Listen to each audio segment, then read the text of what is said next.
Ini bukan soal perbedaan rakaat, tetapi ada esensi dan nilai persatuan bahwa umat Islam haram hukumnya untuk berpecah belah dalam kesatuan jamaatul muslimin. Umat dipaksa untuk berpecah belah, baik berpecah dalam pemikirannya, berpecah dalam keyakinannya, berpecah dalam langkahnya. Kita diajarkan untuk selalu wa'tasimu bihablillahi jami'an.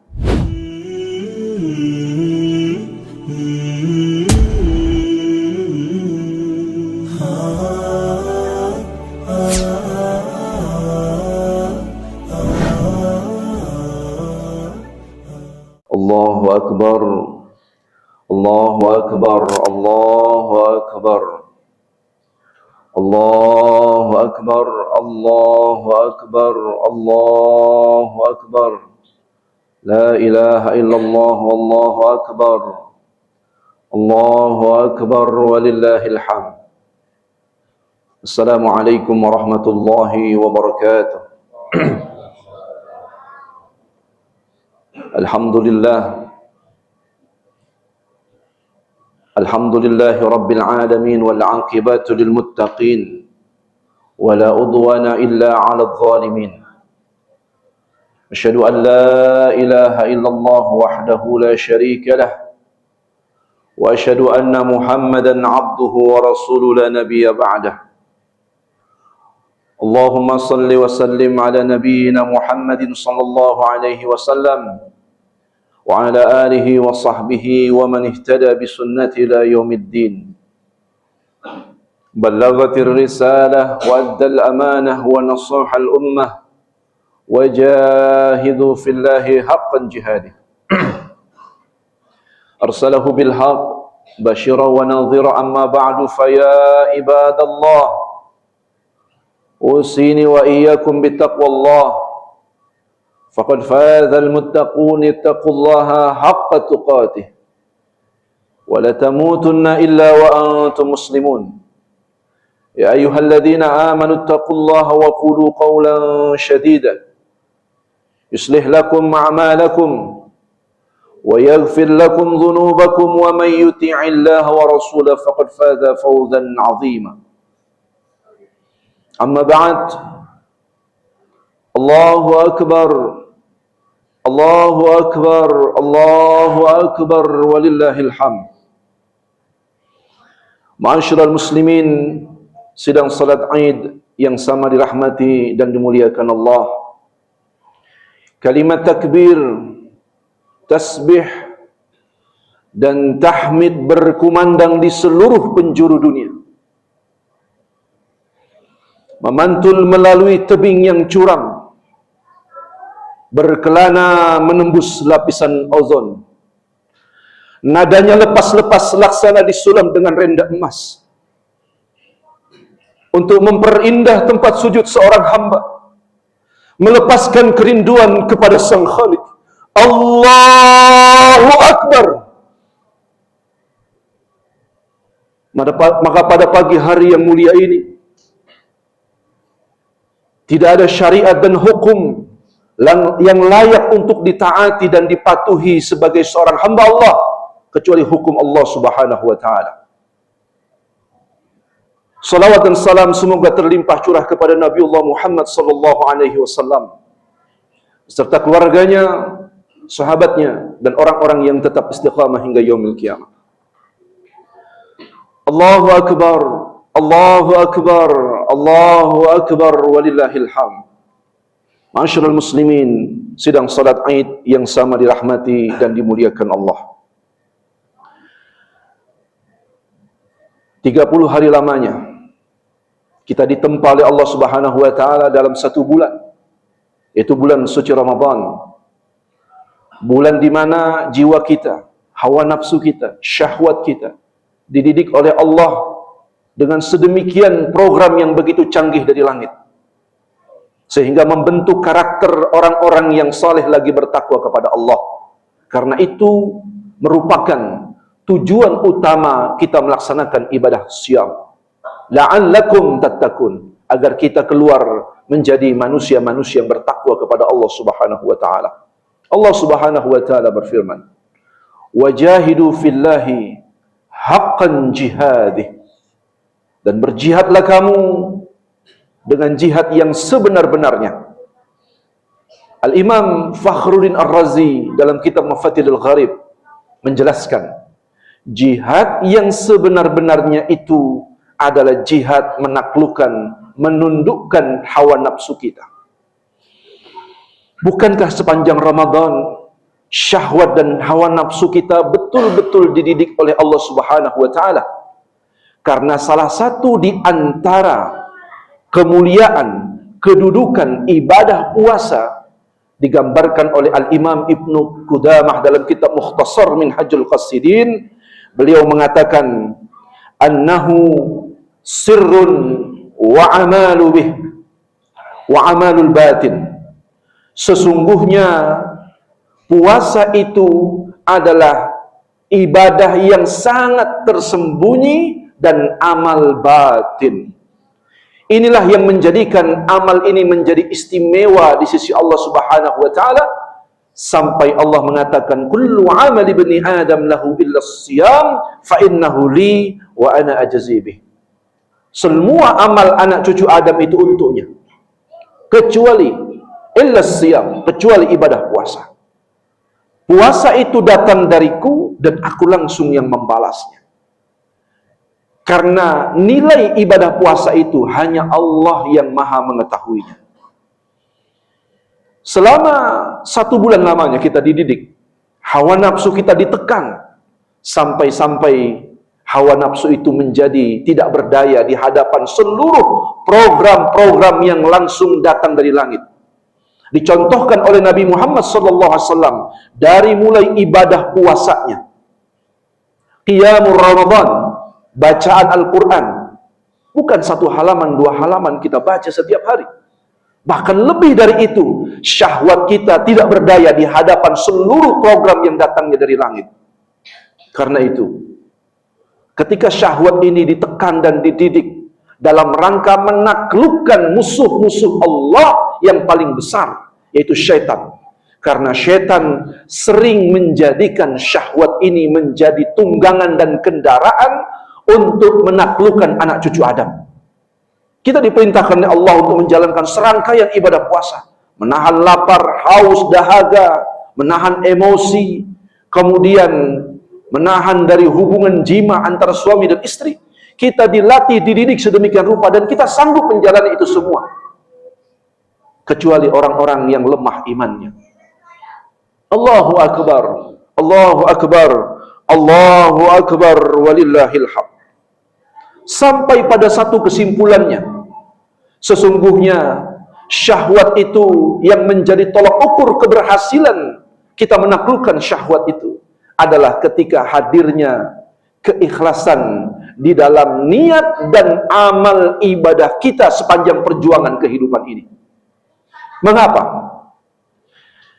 Al-Imam Sahal bin Abdullah Ats-Tsauri berkata, tidak ada sesuatu pun yang paling berat bagi hawa nafsu manusia melebihi keikhlasan. Karena pada keikhlasan itu tidak ada jatah dan bagian hawa nafsu pada diri seseorang. Jadi semakin ikhlas kita dalam menjalankan ibadah, maka jatah syahwat itu tidak bisa mampu bersemayam di dalam diri kita.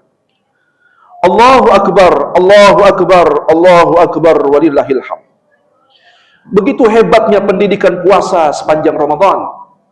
Dan kesimpulan akhir dari ibadah puasa itu, Allah inginkan la'allakum tattaqun.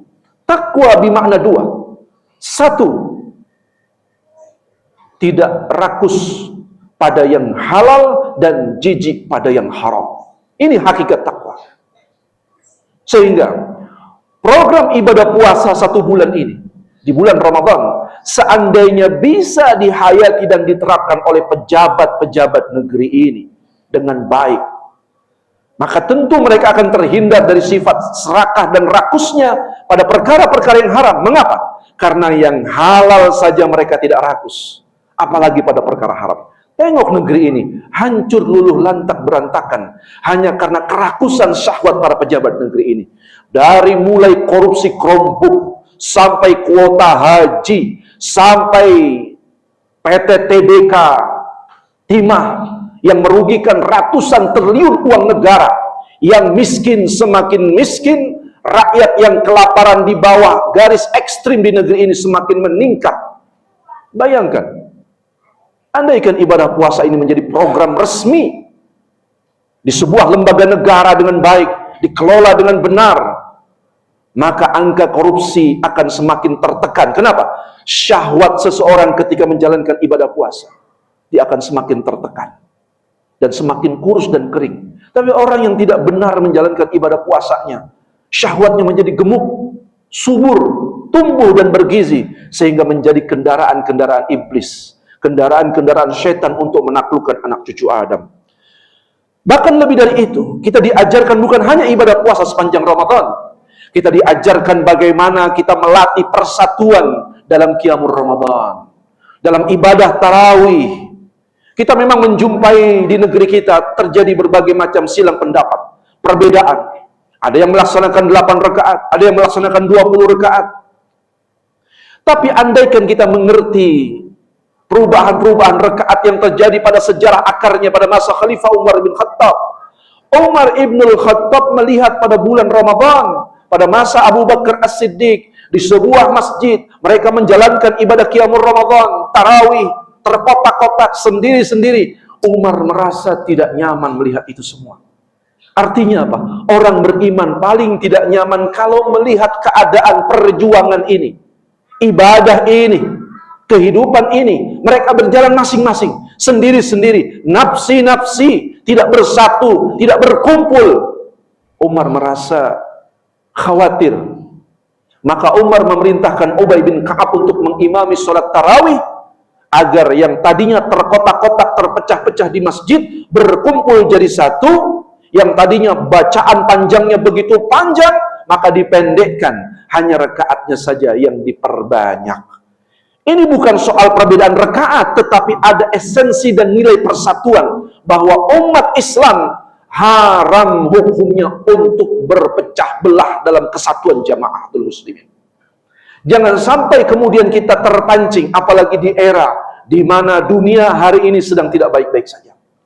Umat dipaksa untuk berpecah belah, baik berpecah dalam pemikirannya, berpecah dalam keyakinannya, berpecah dalam langkahnya. Kita diajarkan untuk selalu wa'tasimu bihablillahi jami'an. Kalau persoalan perbedaan pendapat dan silang pendapat, ini persoalan yang menjadi sebuah kebiasaan di masa para sahabat lalu. Mereka terbiasa berbeda pendapat, berbeda fikih, berbeda mazhab, biasa. Bahkan pada Nabi masih hidup pun, para sahabat sudah terbiasa berbeda pendapat. Tetapi tidak ada satupun di antara mereka yang saling mengkafirkan saudaranya, yang saling membid'ahkan saudaranya, kalau ranahnya hanya bersifat ikhtilaf.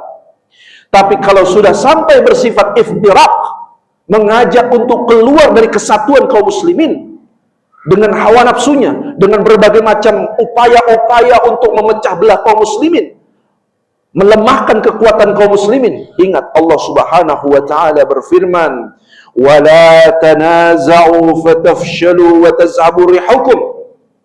Jangan kamu berbantah-bantahan yang menyebabkan kamu menjadi gentar dan hilang kekuatan. Yang menjadi penyebab umat ini menjadi lemah karena kita suka sekali terkotak-kotak dalam kehidupan kita. Suka sekali di antara kita saling berbantah-bantahan, saling menjatuhkan antara saudara sesama muslim, padahal kiblat kita masih sama. Yang kita ibadahi Allah Subhanahu wa taala. Panutan teladan kita adalah Nabi Muhammad SAW. Mengapa di antara kita saling berpecah hati? Padahal ketika sholat subuh, Nabi SAW mengingatkan, "Sawu sufufakum," lurus dan rapatkan shaf. Dan jangan di antara kalian saling berpecah-pecah, sehingga menyebabkan hati kalian saling berpencar. Ini menunjukkan Nabi mengajarkan setiap hari sholat subuh untuk mengingatkan, jangan berpecah belah, wa'tasimu bihablillahi jami'an. Bahkan Nabi SAW ketika menaklukkan Mekah, Nabi melihat bangunan Ka'bah yang sesungguhnya tidak seperti apa yang ada pada masa Nabiullah Ibrahim alaihissalam. Nabi sampai mengatakan kepada istrinya Ibunda Aisyah radhiyallahu anha, "Laula haddatsu qaumik bil kufri la naqqat al bait." Kalau bukan karena kaummu, wahai Ibunda Aisyah, baru saja meninggalkan kekufuran, summa labaituhu 'alal asasi Ibrahim alaihissalam, maka saya pasti akan merobohkan bangunan Baitullah ini, Ka'bah ini, karena ini tidak sesuai ukurannya sebagaimana yang dibangun oleh Nabiullah Ibrahim. Apa esensinya? Apa maknanya? Menunjukkan Nabi adalah orang yang sangat menjaga keutuhan persatuan. Nabi tahu umatnya baru saja mengenal agama. Jangan sampai orang yang baru mengenal agama ini kemudian diperkenalkan dengan sikap kerasnya dan muncul perpecahan di antara kita. Ini menunjukkan Nabi adalah orang yang tidak menginginkan kesatuan ini menjadi porak-poranda sehingga menjadi lemah kekuatan kaum muslimin. Allahu Akbar, Allahu Akbar, Allahu Akbar, walillahil hamd. Ma'asyiral muslimin, sidang Jumat rahimakumullah. Dalam satu paket ayat Ramadan, kita diajarkan di ayat ke-186 Al-Baqarah. Kita diajarkan wa idza sa'alaka ibadi anni fa inni qarib. Ujibu da'watad da'i idza da'ani falyastajibu li wal yu'minu bih.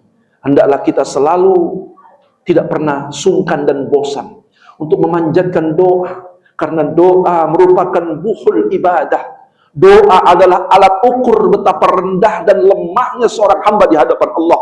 Jangan pernah merasa bosan hanya karena Allah belum menjamin doa kita diijabah, hanya karena Allah belum menjawab doa kita. Allah berikan rekomendasi dalam Al-Baqarah 186, panjatkanlah terus doa-doa terbaik kita di hadapan Allah, jangan pernah bosan. Karena Allah senang, Allah suka. Nabi SAW bersabda, innal abda idza da'a rabbuhu wa huwa yuhibbu qala ya Jibril la tu'ajjil biqada'i hajjatihi 'abdi fa in ahibbu asma'uhu sautah. Bila seorang hamba berdoa kepada Rabbnya dan dia menyukai, mencintainya, maka Allah berkata, wahai Jibril, jangan dikabulkan dulu permintaan hambaku, sebab aku masih ingin mendengar bait-bait doa dan suaranya. Bisa jadi berapa banyak air mata tertumpah memohon kepada Allah. Entah mungkin sudah 2 tahun, 3 tahun, 10 tahun doa kita serasa belum dijawab oleh Allah Subhanahu wa taala. Teruslah berdoa, karena boleh jadi setiap bait doa yang kita panjatkan di hadapan Allah, Allah senang, Allah cinta dengan doa kita. Bahkan Allah Subhanahu wa taala mengingatkan kepada malaikat Jibril, biarkan, jangan kau berikan dulu permintaan hambaku, karena aku senang mendengar bait-bait doanya di sepertiga malam. Aku senang mendengar hambaku yang menangis lirih meminta berharap kepadaku. Tapi pada saat dan masanya Allah Subhanahu wa taala akan menjawab doa kita, bahkan melebihi apa yang kita minta dan apa yang kita inginkan. Allahu Akbar, Allahu Akbar, Allahu Akbar, walillahil hamd. Semoga Allah Subhanahu wa taala menggiring kita, membentuk kita pada Ramadan 1447 Hijriah ini menjadi manusia-manusia yang bertakwa. Betapa banyak di antara kita kemudian melakukan banyak kelalaian, maka beristighfarlah kepada Allah di 1 Syawal ini, memohon ampun kepada Allah. Kiranya Allah Subhanahu wa taala mempertemukan kita dengan Ramadan di tahun yang akan datang. Barakallahu li wa lakum fil Qur'anil azim wa nafa'ani wa iyyakum bima fihi minal ayati wal dzikril hakim wa taqabbalallahu minni wa minkum tilawatahu innahu wal ghafurur rahim.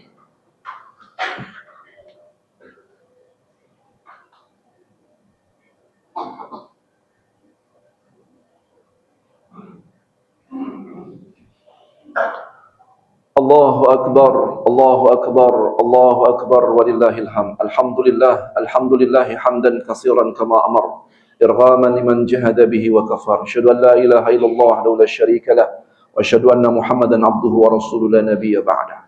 Ma'asyiral muslimin, sidang salat Id yang sama dirahmati dan dimuliakan Allah. Patutlah kita melihat Amirul Mukminin Ali bin Abi Thalib di hari raya Idul Fitri keluar dari masjid. Kemudian beliau mengatakan kepada kaum muslimin, ayyuhal muslimun, ya laita syi'riyu man hadzal maqbul fa nuhanni wa man hadzal mahrum fa nu'azzi. Wahai orang-orang yang amalnya pasti diterima, kemarilah engkau biar aku ucapkan selamat kepada engkau. Wahai orang-orang yang amalnya pasti tertolak, kemarilah engkau biar aku ucapkan bela sungkawa. Tak ada satupun jaminan di antara kita yang amalnya diterima sepanjang Ramadan tahun ini. Maka orang beriman ketika melepas Ramadan dengan hati yang gundah gulana, berharap agar Allah menerima amal kita dan menghapus dosa-dosa kita. Karena itu Nabi SAW mengatakan, man hurima khairaha faqad hurim. Siapa saja yang terhalang dari kebaikan Ramadan, maka sungguh dia akan terhalang dari semua kebaikan di luar Ramadan. Maka mudah-mudahan kita tergolong orang-orang yang senantiasa mendapatkan ampunan Allah Subhanahu wa taala. Mari sama-sama kita tundukkan wajah kita, hati kita, memohon berdoa kepada Allah agar kiranya Allah Subhanahu wa taala menerima semua amal-amal ibadah kita dan Allah menghapuskan semua dosa-dosa kita di masa lalu. Astaghfirullahaladzim, astaghfirullahaladzim. Allahumma salli wa sallim wa barik ala sayyidina Muhammadin wa ala alihi wa sahbihi ajma'in. Hamdan na'imin, hamdan syakirin, hamdan yuafi ni'amahu yukafi mazidah. Ya Rabbana lakal hamdu kama yanbaghi li jalalikal karim wa 'azimi sultanik. Allahumma ighfir lil muslimina wal muslimat wal mu'minina wal mu'minat al ahya minhum wal amwat innaka sami'un qaribun mujibud da'wati qadiyal hajat. Allahumma iftah lana qulubana wa alhimna rushdana wahdina ila siratikal mustaqim. Allahumma qsim lana min khasyatik ma tahulu bihi bainana wa baina ma'siyatik. Ya Allah, berilah kami rasa takut kepadamu hingga kami menjauhi dari maksiat. Wa min ta'atika ma tuballighuna bihi jannatak. Wa minal yaqini ma tahuni bihi alaina masaibud dunya. Dan berilah kami nikmat taat kepadamu yang menghantarkan kami menuju surgamu. Tanamkanlah dalam qalbu kami keyakinan yang meringankan kami menghadapi ujian dunia. Allahumma matti'na bi asma'ina wa absarina wa quwwatina ma ahyaitana waj'al sa'rana 'ala man zalamana. Jadikanlah pendengaran, penglihatan dan kekuatan kami kenikmatan hidup yang Engkau berikan di dunia dan jadikan sebagai pusaka yang kami wariskan bagi generasi penerus. Ya Allah, arahkanlah perlawanan kami atas orang-orang yang senantiasa menzalimi kami, ya Allah. Wansurna 'ala man 'adana. Tolonglah kami dalam menghadapi orang-orang yang memusuhi kami. Wala taj'al musibatana fi dinina. Wala taj'al dunya akbar hammina. Jangan Engkau biarkan kami sibuk dengan urusan dunia kami, ya Rabb. Jangan Engkau biarkan kami merasa cukup dengan ilmu yang ada, ya Allah. Mabalagh ilmina wala tusallit 'alaina man la yarhamuna. Dan jangan Engkau berikan kekuasaan kepada orang-orang yang tidak menyayangi kami. Rabbana afriq 'alaina as-sabra wa tsabbit aqdamana wansurna 'alal qaumil kafirin. Rabbana hab lana min azwajina wa dhurriyyatina qurrata a'yun waj'alna lil muttaqina imama. Rabbana atina fid dunya hasanah wa fil akhirati hasanah wa qina adzabannar. Subhana rabbil izzati amma yasifun wa salamun 'alal mursalin walhamdulillahi rabbil alamin. Ibadallah, innallaha ya'muru bil 'adli wal ihsan wa ita'i dzil qurba wa yanha 'anil fahsya'i wal munkar wal baghi. Ya'idzukum la'allakum tadhakkarun wazkurullaha yazkurkum wa la dzikrullahi akbar. Assalamualaikum warahmatullahi wabarakatuh.